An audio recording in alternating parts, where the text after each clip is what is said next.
बादब बा मुलाहजा में मैं फजल इमाम मलिक। महिला पहलवान विनेश फोगाट ने पेरिस ओलंपिक के लिए क्वालिफाई कर लिया।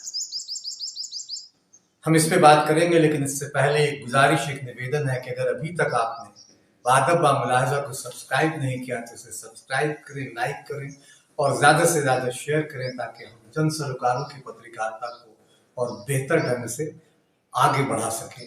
साथ ही साथ एक निवेदन और कि बेल आइकन दबाना ना भूलें, ताकि हमारे किसी भी नए वीडियो की जानकारी आपको फौरन मिल जाए। तो महिला पहलवान विनेश फोगाट ने पेरिस ओलंपिक के लिए क्वालिफाई कर लिया है। और एक शेर जहन में याद आता है कि जिंदा रहना है तो हालात से डरना कैसा, और जंग लाजिम हो तो लश्कर नहीं देखे जाते। विनेश फोगाट और उनके साथी साक्षी मलिक, बजरंग पूनिया, संगीता फोगाट सत्ता और व्यवस्था, सरकार के खिलाफ, व्यवस्था के खिलाफ जिस तरह से तनकर खड़े रहे और कुश्ती महासंघ के तत्कालीन अध्यक्ष ब्रजभूषण शरण सिंह पर गंभीर यौन शोषण के आरोप लगाए और उसके लिए बाकायदा एक जन आंदोलन की शक्ल जिसने बाद में ले लिया। यह अलग बात है कि सरकार को इससे कोई फर्क नहीं पड़ा और प्रधानमंत्री नरेंद्र मोदी, जो विनेश फोगाट की उपलब्धियों के बाद उन्हें अपनी बेटी, अपने परिवार के सदस्य मानते थे, उन्होंने उनके धरना प्रदर्शन से वो थोड़े भी विचलित नहीं हुए और अपने सांसद, जो भाजपा के सांसद ब्रजभूषण शरण सिंह के खिलाफ कोई कार्रवाई नहीं की। पुलिस ने FIR तक दर्ज नहीं की। सुप्रीम कोर्ट को दखल देना पड़ा, FIR दर्ज हुआ, उनके खिलाफ चार्जशीट हुआ, लेकिन अभी तक उनकी गिरफ्तारी नहीं हुई। उन पर यौन शोषण के गंभीर आरोप लगे हैं। चार्जशीट ने भी इसकी पुष्टि की है, लेकिन विनेश फोगाट और उनके साथियों की लड़ाई अभी भी जारी है उस पूरी व्यवस्था और सरकार के खिलाफ।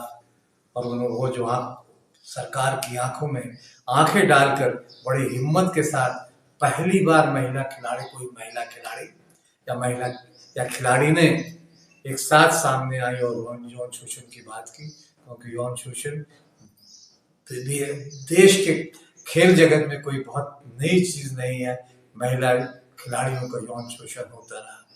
तो विनेश फोगाट ने 50 किलो भार वर्ग में पेरिस ओलंपिक के लिए क्वालिफाई किया। वो पहली महिला खिलाड़ी हैं जिन्होंने लगातार 3 ओलंपिक, 2016 रियो, 2020 जकार्ता और अब 2024 पेरिस ओलंपिक के लिए क्वालिफाई कर लिया है। 3 बार की कॉमनवेल्थ गोल्ड मेडलिस्ट, 2 बार की एशियन खेलों की गोल्ड मेडलिस्ट और 2019 में विश्व चैंपियन बनने का गौरव हासिल कर गोल्ड मेडल जीतने वाली विनेश फोगाट ने सेमीफाइनल में बिश्केक में खेले गए एशियन ओलंपिक क्वालिफाइंग में कजाकिस्तान की पहलवान को 10-0 से हराकर सेमीफाइनल में लारा नाम से उनका लारा गनकेजी जिनको हराकर विनेश ने ये उपलब्धि हासिल की है। ये उपलब्धि इसलिए भी बड़ी है कि तमाम परिस्थितियों के खिलाफ, हालात के खिलाफ विनेश ने ये ओलंपिक कोटा हासिल किया है, इसलिए ये उपलब्धि बड़ी हो जाती है। विनेश के अलावा अंतिम पंघाल, जो 53 किलो भार वर्ग में जिन्होंने जगह बनाई, फिर रितिका और अंशु ने भी ओलंपिक के लिए क्वालिफाई कर लिया। लेकिन विनेश फोगाट की उपलब्धि इन सब से अलग इसलिए है कि उन्होंने सरकार और व्यवस्था के खिलाफ लड़ाई लड़ते हुए तो विपरीत परिस्थितियों में ओलंपिक के लिए क्वालिफाई किया है। हालांकि बहुत सारी परेशानियां उन्हें आई, बहुत सारे दबाव हुए, बहुत सारे चैनलों से लेकर मीडिया से लेकर बहुत सारे लोगों ने उन पर तरह तरह के आरोप लगाए। और जब नेशनल ट्रायल्स में 53 किलो भार वर्ग में वो हार गई तो उनके खूब मजाक उड़ाया गया। लेकिन अपने जीविशा से विनेश फोगाट ने साबित किया कि उनमें दमखम है और वो अपनी लड़ाई पूरी शिद्दत और जुनून के साथ लड़ सकती हैं। सचमुच ये कहा जा सकता है कि उसूलों पे जब आँच आए तो टकराना जरूरी है, और जिंदा हो तो जिंदा नजर आना जरूरी है।